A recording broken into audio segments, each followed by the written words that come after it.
मुश्किल नहीं है मेरे भाई। ये बताइए सवाल नंबर 9, फराह का विवाह 8 साल पहले हुआ था। फराह की शादी हुई थी 8 साल पहले। प्रेजेंट में उसकी उम्र विवाह के समय उसकी उम्र की 9/7 गुनी है। प्रेजेंट में उसकी बेटी की उम्र उसकी उम्र का 1/6 है।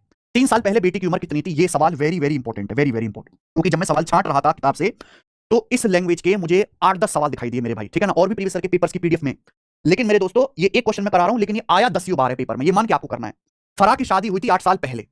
अब बोला प्रेजेंट में जो उसकी उम्र है वो शादी की उम्र का 9/7 गुनी है। प्रेजेंट, प्रेजेंट सुनना मेरे भाई। और ये है शादी का टाइम। शादी के टाइम तो भैया सब खुश होते हैं, 8 साल में तो सबकी लंका लग जाती है भाई।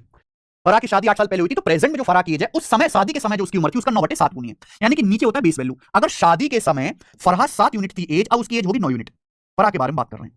शादी के टाइम अगर फराह की एज 7 थी तो अब 9 होगी, 9/7 गुना होगी। लेकिन बेटा डिफरेंस तो 8 साल रहेगा ना। शादी कब हुई थी? प्रेजेंट से 8 साल पहले। तो प्रेजेंट से शादी के टाइम उसकी उम्र का डिफरेंस कितना है? 2 यूनिट। अगर अभी 9 यूनिट की है तो शादी के टाइम 7 यूनिट थी एज, तो डिफरेंस है 2 यूनिट। शादी हुई थी 8 साल पहले, 2 की वैल्यू 8 साल है। बस ये लॉजिक है, सवाल को कोई लॉजिक नहीं, 4 गुना। अगर ये 4 गुना है तो फराह की प्रेजेंट एज है 9, 9 की वैल्यू भी 4 गुना होगी, 36 साल। तो फराह की जो प्रेजेंट एज है वो 36 साल है। अब बोला प्रेजेंट में उसकी बेटी की उम्र उसकी उम्र का 1/6 है। तो प्रेजेंट में फराह की जो बेटी है उसकी उम्र फराह की उम्र का 1/6। अब 36 का 1/6 कितना हो जाएगा मेरे दोस्तों? 6 साल। यानी कि प्रेजेंट में उसकी बेटी 6 साल की है। बोला 3 साल पहले बेटी कितनी की थी? अगर अभी बेटी 6 साल की है तो 3 साल पहले बेटी 3 साल की होगी, और ये आंसर है।